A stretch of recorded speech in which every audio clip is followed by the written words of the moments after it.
Okay, let's dig into what American political culture is and what our values are and how they interact. The difference between culture and values, and how does that relate to American politics and American government. And this is something that we don't often think of, but we probably are thinking about it more than we really know, because it really is what drives people in this country to serve in government, or it's what drives people to vote a certain way or to live a certain way in America in modern times. And you could talk about past American political culture, but we're just going to focus on the here and now for this government class. So, a culture, as you know from all your years of schooling, is just a way of life. Another way of saying culture is way of life. And a culture can be made up of many things: holidays, religion, what we eat, how we dress, how we work, what types of jobs we do, how we're entertained. All of this makes up a way of life or a culture. And that does have some impact on political culture. Political culture would be your thoughts and actions about government and the economy. So there is some intersection there. America has a certain culture, and if you run counter to that culture, you're going to have a hard time being successful getting elected. You know, if your main campaign issue is you're going to do away with Thanksgiving, well, that's not going to fit well within the American culture. We tend to like Thanksgiving. It's a holiday, it's a great chance to reflect and enjoy family. And if you spent time campaigning against that, you're not going to win. Culture wins sometimes. However, enough people working to change culture can do it. It just takes time and a lot of effort to change the way that people live and think. But political culture is really the way we specifically think about our government, what the role of government has, what the issues are relating to money, how we spend our money, what we spend our money on, how much we save. This is all part of our political culture. And when you think about life in America today, we should think about what we really, as like a people, hold and believe in and what we value about our government. So when we talk about political culture, it's not just one or two people's views. Those are, those might be extreme outliers. But what are the widely held beliefs and values about government, meaning that the majority of people believe a certain way about government or about the economy? So keep that in mind. When we talk about this, we're talking about the majority of people, not everybody. There are people on both ends, people who say don't want any government at all. Then there are those who want tons of government. Most people are somewhere in the middle. And also think about the relationship between the people and that government. What should it be like? What do you think most people, majority of people in America today, think that relationship should be? Another way of thinking about this, or another thing you should think about, is that culture is the way we implement our values. So we value getting together as family and giving thanks every fall. Therefore, we have a holiday. It's important. It's part of our culture. It's because we value that it has become part of our culture. And most people who study this would agree that America has basically 5 core political values that really shape the political culture in America. And if you run against any of these, or you say, I'm not really into this one, it could cause problems. You might have a hard time getting elected or staying in office.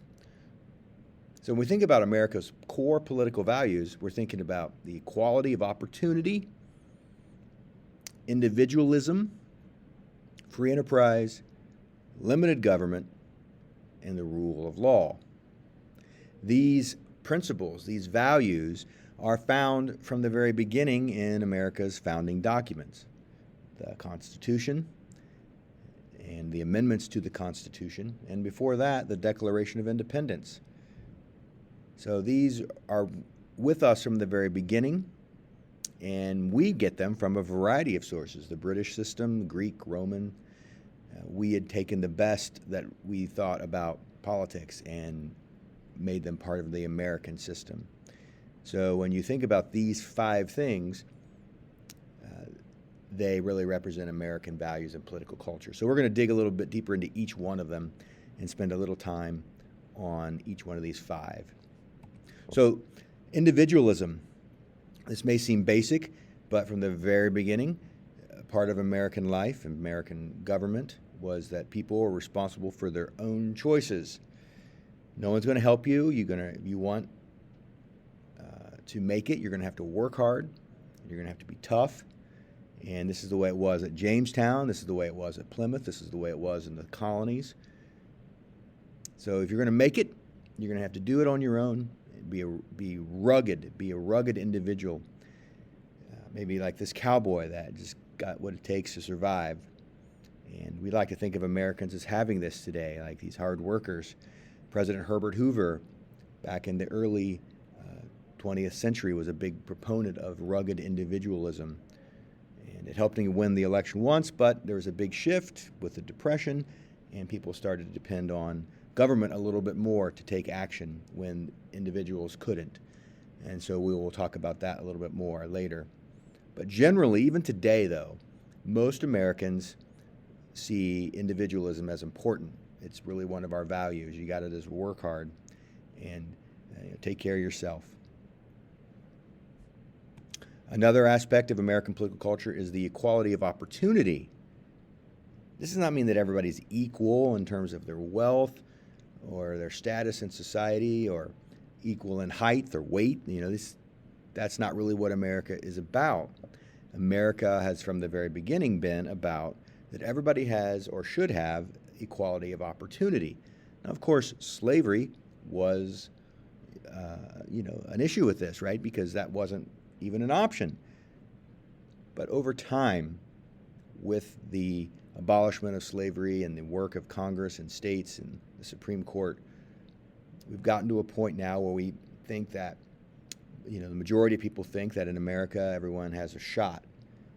Now, not everybody believes that it's totally equal. If you're a person of color or a woman, there are those who believe that it's a lot harder to get the opportunities. But generally speaking, most Americans believe in the equality of opportunity. And your social status is based on your hard work. Even if you're born poor in America, if you work really hard and you try your best and you don't quit, you can rise to the top. So unlike other cultures and other nations that have a very strict, rigid caste system that will not allow someone to move up, in America, you can work up, move up, try hard. And of course, Americans value drive and the training and education needed to advance, and we believe in determination. Like if you're determined, you work hard, good things will happen. So again, equality of opportunity does not mean equity in terms of wealth. It doesn't mean that everyone's going to be treated exactly the same in the workforce, because some people don't work hard. And the idea that if you work hard, good things will happen. And of course, we could spend a whole course debating whether this is true for everyone, who it's true for, who it's not true for, is it more true for others? But generally speaking, most Americans believe this to be true. Also, in America, part of the political culture and value system of America is free enterprise. Right? So in the very beginning, and when America got started, around the same time that the Declaration of Independence was written, there was a book called The Wealth of Nations, which was about free enterprise and capitalism. When Adam Smith wrote that, you might remember that from economics class or from history class. And it took a while for capitalism to catch on, but in the late 1800s and early 1900s, capitalism was in its pure raw form. Businesses did whatever they want. There was very little government intervention, very little bit of government oversight or regulations, and a lot of companies didn't even pay many taxes. So there's been a shift over the last 100 or so years that now government is more involved. We mentioned earlier with the Depression and Herbert Hoover. Well, when he was president, government was still hands-off for the most part for businesses, and government didn't really get involved. And over time, our economy has really even though we are capitalistic, we have some government intervention. The government does play a role in these industries. Ford Motor Company can't make a car without a seatbelt or an airbag, right? These are federal laws and regulations that they have to follow if they're going to sell their product in the United States.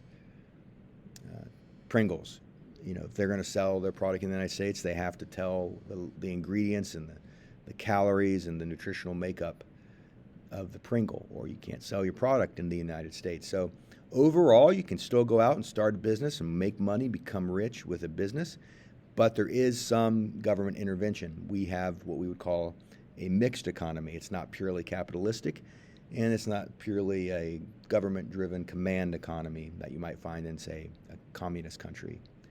So we're somewhere in the middle, mostly, probably 70% free enterprise, but government does have a hand. So Americans believe in this deeply, that if you want to start a business, start a business. You want to open a pizza shop, open a pizza shop. You want to build air conditioners, build air conditioners. We believe in it.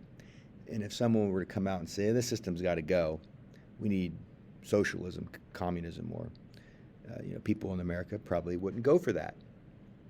So generally we have a free enterprise. We don't have government-run hamburger stands. Right? These are privately owned, generally for a profit. People open these businesses for a profit. But the government does say, you have to keep your restaurant clean. If you're saying it's hamburger meat, it has to be hamburger meat. It can't be anything else. If you have workers at your business, you can have to pay them a certain wage, and if they work anything beyond that, then you have to give them overtime, or you have to have proper lighting and safety conditions in your restaurant. So the government does have a say in our free enterprise. We also believe, as Americans, the majority believe in the rule of law, that no one is above the law.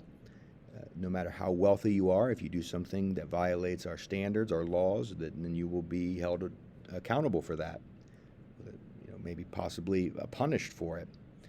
We also believe that America is a system where one person, no one branch of government is in control. We like this system of checks and balances to prevent one branch from becoming too powerful. So we're also in favor of the people of America watching over the government, not the government watching over the people always, but it's a two-way street.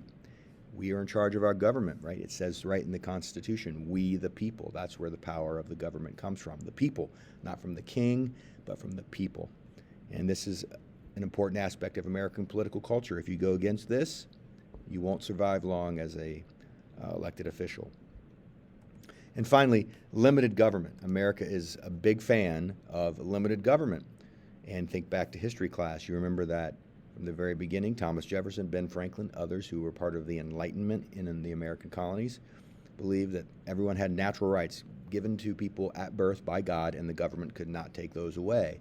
And those would include liberties like the right of free speech and religion, the right to pursue happiness. And those things cannot be taken away from you by the government without a process. So can the government take away life, liberty, and your happiness and your property?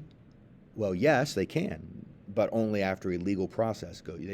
Some king's not going to say it. If the government believes you've done something wrong, yes, the government can, in drastic situations, take your life, but not without legal process. So we don't want kings. We believe in the people, and we believe in a limited government.